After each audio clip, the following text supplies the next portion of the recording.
हमारे समाज में धारणा रही है कि अगर आपका लड़का बिगड़ रहा है तो उसकी शादी कर दो, सुधर जाएगा। ग्रामीण क्षेत्रों में ये धारणा तो पहले से रही है, शहर में भी इसका असर देखने को पड़ता है। हालांकि समय बहुत बदल चुका है, लेकिन कुछ लोग इस तरह के शिकार हो जाते हैं। नमस्कार मित्रों, अयोध्या दर्पण में आपका स्वागत है। मैं हूं दिनेश पाठक। आज मैं ऐसे ही एक बदनसीब लड़की की कहानी सुनाने जा रहा हूं जो इसी तरह शिकार हुई। शर्म और अपने पिता की आज्ञा का पालन करना उसको इतना महंगा पड़ा कि बहुत कुछ बाद में कामयाबी हासिल करने के बावजूद भी उसका जीवन में जो एक सुकून होना चाहिए, जो एक शांति होना चाहिए, वो कभी उसको मिल नहीं पाई। मित्रों, एक लड़की थी ऋतु नाम की। शाहजहांपुर का ये मामला है। ऋतु के दो छोटी बहनें थीं। सबसे बड़ी बहन थी, भाई नहीं था। बहुत अच्छी बच्ची थी, सामान्य परिवार था, बहुत एजुकेटेड तो नहीं था, लेकिन ऋतु के अंदर एक इच्छा थी कि जीवन में मैं कुछ करूं। इसलिए उसने सिलाई और ब्यूटी पार्लर का कोर्स किया था। आगे बढ़ना चाह रही थी, लेकिन एक होता नहीं कि लड़कियां जिसके होते हैं कि पिता के ऊपर बहुत बड़ा दबाव आ जाता है शादी का। पिता के ऊपर भी दबाव आया। जैसे युवा अवस्था में पहुंची ऋतु, उसके बाद ऋतु की बुआ ने कहा कि अब इसकी शादी कर दीजिए अपने भाई से। भाई ने कहा कि कोई लड़का देखिए। तो उसने कहा जहाँ मैं दिल्ली में रहती हूँ, जहाँ मैं रहती हूँ उन्हीं के एक रिश्तेदार हैं, लेकिन ये शाहजहांपुर में ही हैं। दिल्ली में चूंकि उसकी बुआ जी रहती थी, कहीं शाहजहांपुर क्षेत्र में रिश्तेदार हैं, कहिए तो बात करें। उनका लड़का है जो ट्रांसपोर्ट का बिजनेस है और हार्डवेयर की जो है थोक विक्रेता भी है, हार्डवेयर सामानों का। चूंकि ऋतु के पिताजी को शादी ऋतु की करनी ही थी, उसने अपनी बहन से कहा कि ठीक है, बात करो, लेकिन हम कुछ दे नहीं पाएंगे। तो बुआ जी ने कहा कि वो लोग केवल लड़की चाहते हैं, संस्कारिक लड़की चाहते हैं, लेन देन की कोई बात फंसेगी नहीं। तो ऋतु के पिताजी ने कहा कि ठीक है, आप बात कीजिए।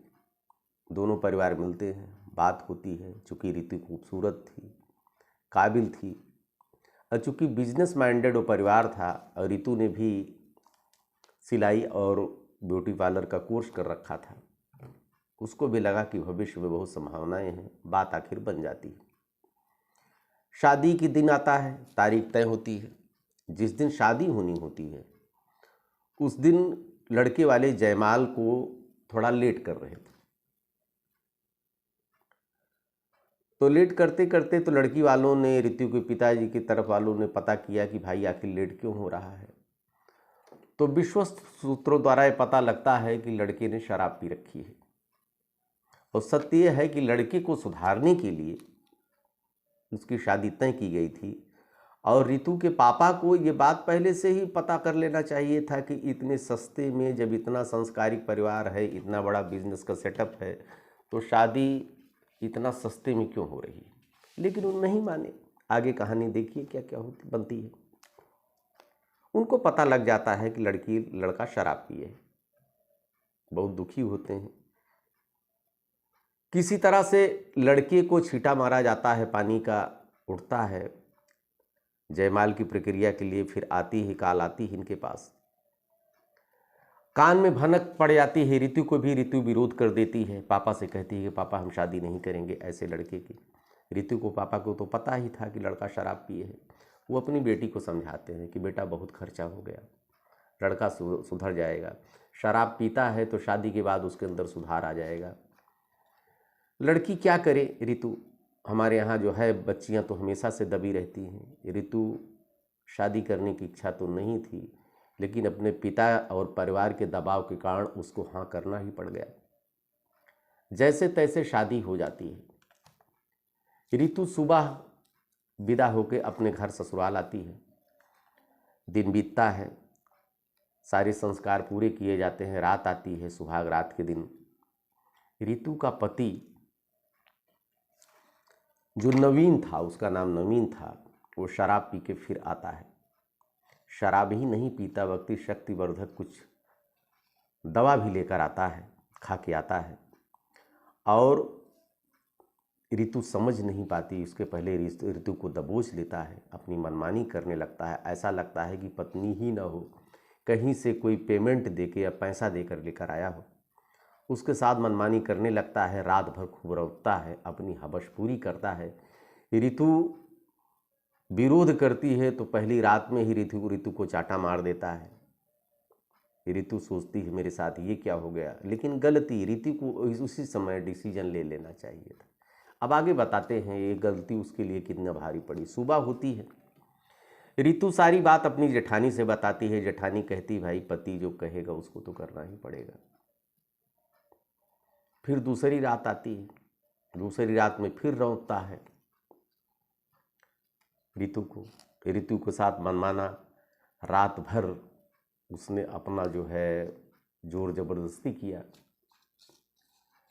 ऋतु दूसरी रात किसी तरह बर्दाश्त करती है। उसके बाद अपनी सास से बताती है कि अम्मा जी मेरे साथ ऐसा हो रहा है। सास उसकी कहती है ऐसे एक तो दहेज नहीं मिला है, लड़का मेरा बहुत हीरा है, क्या कमी है? अरे थोड़ा बहुत पीता है, सुधर जाएगा बाद में, तुम्हें यहाँ किसी चीज़ की कमी नहीं होने पाएगी। तुम्हारी औकात नौकरानी के बराबर थी, लेकिन हमने शादी करके ले आई हूँ। ये बात सुनकर ऋतु के ऊपर और वज्रपात हो जाता है। उसको घिन आने लगती है अपनी ज़िंदगी पे, लेकिन क्या करे। 2 दिन किसी तरह और बीतता है, न सासू साथ दे रही थी न जेठानी साथ दे रही थी। वो करे तो क्या करे। 2 दिन के बाद ऋतु के मैके वाले, उसके चाचा के लड़के, उसके मौसी के लड़के उसको लेने आते हैं ऋतु को। तो घर पे आते हैं तो बताया जाता है, ऋतु की सास ने और उसके हस्बैंड ने ये कहा कि कोई मुंह बना के न बैठना अपने पिता के सामने, अपने रिश्तेदारों के सामने। ऐसा नहीं एहसास होना चाहिए कि तुम दुखी हो। ऋतु क्या करे, बेचारी मजबूर थी। पिता का अपने मुंह देखती थी, अपने परिवार का जब तरफ ध्यान जाता था तो वो एडजस्ट करने का प्रयास कर रही थी। ऋतु ने वैसा ही किया, लेकिन जिसने जो प्रताड़ना किया था नवीन ने, उसके शरीर पे झलक रहा था, कहीं कहीं चोट के निशान थे। ऋतु के मौसी का लड़का उस निशान को देख लेता है और ऋतु से कहता है दीदी हम बात करेंगे आपसे। ऋतु कहती है आओ। ऋतु अलग ले जाती है अपने मौसी के लड़के से, सारी बातों को बता देती है कि मैं इतनी प्रताड़ित की जा रही हूँ। तो वो जाके ऋतु के पापा से बताता है, फ़ोन पे बात होती है। ऋतु कहती है कि पापा अब हम यहाँ नहीं रह पाएंगे। उनका पापा कहता है बेटा किसी तरह से एडजस्ट करो। और हालांकि आया तो लेने, लेकिन बनता है तो वापस परिवार फिर चला जाता है। ऋतु के पापा कहते हैं बेटा एडजस्ट करो एडजस्ट करो। बस ये एडजस्ट करने की कोशिश करती है, लेकिन इसकी यातना का जो सिलसिला शुरू हुआ वो कम नहीं होता है। कुछ दिन आए दिन दारू पीकर आता है, परेशान करता है, उसके शरीर से खेलता है। जब जी भर जाता है तो चला जाता है। ऋतु अपनी किस्मत पर रो रही थी। ऐसे ऐसे करते 4 महीने बीत जाते हैं। 4 महीना जब बीत जाता है तो ऋतु गर्भवती हो जाती है। गर्भवती हो जाती है, अपने पति को बताती है नवीन को। तो पति आग बबूला हो जाता। वह कहता अभी छोटी बहनों की शादी करना, हमको बच्चा नहीं चाहिए, दवा खा करके इस बच्चे को ख़त्म करो।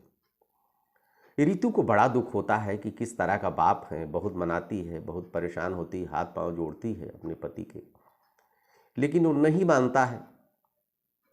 बस यही जिद कि इस बच्चे को किसी तरह ख़त्म करो।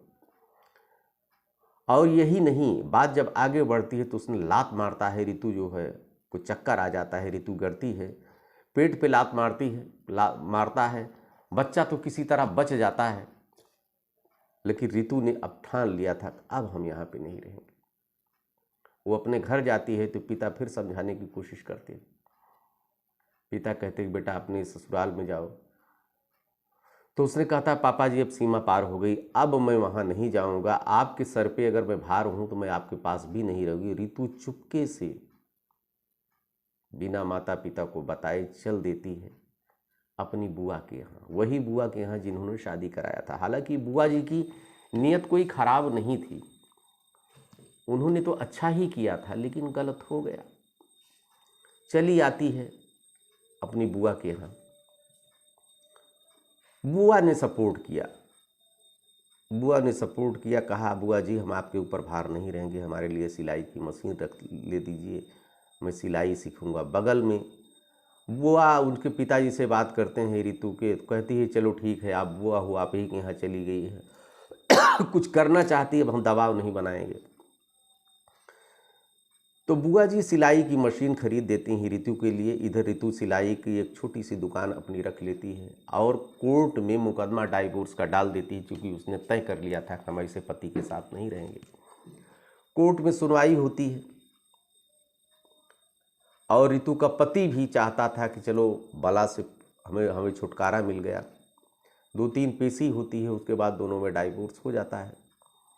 सिलाई की एक छोटी सी दुकान रखी, सिलाई अपना सीखना शुरू, सिलाई की दुकान रखने के बाद सिलाई का काम शुरू कर देती है रितु। कुछ दिन बाद एक बहुत छोटी सी एक प्यारी सी गुड़िया का जन्म होता है रितु के घर पे। रितु बहुत खुश थी, रितु बहुत खुश थी और वो अपनी बच्ची को प्यार करती है और उसको बहुत अच्छी तरह लालन पालन करती है। इधर अपना बिजनेस भी शुरू करती है, उसके बाद सिलाई की 2-4 मशीनें और ले लेती है, काम आगे बढ़ाती है। कुछ ऐसी लड़कियों को रखती है जो इसी तरह से परेशान थी, उन लड़कियों के भी रखती है, व्यापार और आगे बढ़ जाता है। बच्ची भी थोड़ा आगे बढ़ना शुरू होती है, थोड़ा बड़ी होना शुरू होती है। बढ़ते बढ़ते बढ़ते 20-25 सिलाई की रखती है। इसके इतना इसका काम आगे बढ़ जाता है कि शहर में बहुत अच्छी टेलर के नाम से जानी जाने लगती है। मतलब इतना कि काम इसके पास स्टाफ की कमी पड़ गई और मशीन कितना बढ़ा ले, काम तो इतना था कर नहीं पा रही थी। करते करते करते करते इस लाखों रुपए कमाने लगी। 3-4 साल में उस सिलाई से इसने करोड़ों का अपना कारोबार फैला लिया। इसके सूट कुछ कंपनियों को सिल के जाने लगे, कुछ रेडीमेड का भी बिजनेस शुरू कर दिया। उसके बाद चूँकि ये चाह रही थी कि ब्यूटी पार्लर का भी काम शुरू करें, करोड़ों का बिजनेस इसका बढ़ गया। ब्यूटी पार्लर भी इसने डाल दिया, वहाँ पर कुछ लड़कियों को इस तरह रखा जो परेशान थी। करीब 50 लोगों का स्टाफ हो गया रितु के। इधर बच्ची भी बड़ी हो जाती है, बच्ची का एडमिशन एक स्कूल में कराती है, इंग्लिश मीडियम में। लेकिन बहुत फिर भी सादगी से रहना पसंद करती है रितु। एक दिन वैन नहीं आती है बच्ची की, वो खुद ऑटो पे बैठती है, ऑटो पे बैठ के उसको स्कूल छोड़ने जाती है। तो जिस ऑटो पे बैठती है तो देखती है आगे एक आदमी जो ऑटो चला रहा, तो उसको लगा कि इसको कुछ जाना पहचाना लग रहा है। इतने में वो फ़ोन से बात करने लगता है कहीं। जब फ़ोन से बात करने लगती तो अरे आवाज़ पहचान जाती है, अरे ये तो वही नवीन है जो इसका पति। स्तब्ध रह जाती है रितु। फ़ोन जैसे रखता है तैसे वो कहती ऑटो रोकी, ऑटो रोकने कहीं तुम नवीन तो नहीं? कहीं हाँ मैं नवीन हूँ। आप कहीं ना आप हमको पहचान नहीं रहे, मैं रितु हूँ जिसको तुमने ठोकर मार के बाहर निकाला था। नवीन से पूछती तुम क्या कर रहे हो? नवीन ने कहा कि मैंने दूसरी शादी की, वो भी सक्सेस नहीं हुई और शराब के नशे में, जुए में मैंने अपना परिवार बर्बाद कर दिया। वो लड़की भी हमको छोड़ के चली गई, सारा प्रॉपर्टी बिक गई, ट्रांसपोर्ट का बिजनेस भी ख़त्म हो गया। रितु सोचती है कि जिसके पास इतनी गाड़ियां हों, इतना इसका हार्डवेयर का इतना बहुत बड़ा बिजनेस था, कैसे बर्बाद कर लिया अपने को नवीन ने। कहती नवीन ने क्या हो गया तुम्हें? हमको तो तुमने ठोकर मार के बाहर कर दिया था। नवीन कहता ये कौन साथ में? कहीं ये तुम्हारी ही बच्ची है। नवीन अपनी बच्ची को गोद से चिपका लेता है, खूब रोने लगता है ज़ोर ज़ोर से। कहता है मैं कहाँ से कहाँ पहुँच गया, आज किस्मत हमको कहाँ पे ले आई। रितु से कहता है रितु अब मेरे पास कुछ नहीं है देने के लिए भी, तुम तो बहुत बड़ी हो गई हो, तुम्हारे कपड़े लत्ते से लग रहा है तुम्हारा तो हाई प्रोफाइल में पहुंच चुकी हो। ऋतु कहती है तुमने अपना कर्म भोग रहे हो नवीन, मैं क्या करूं।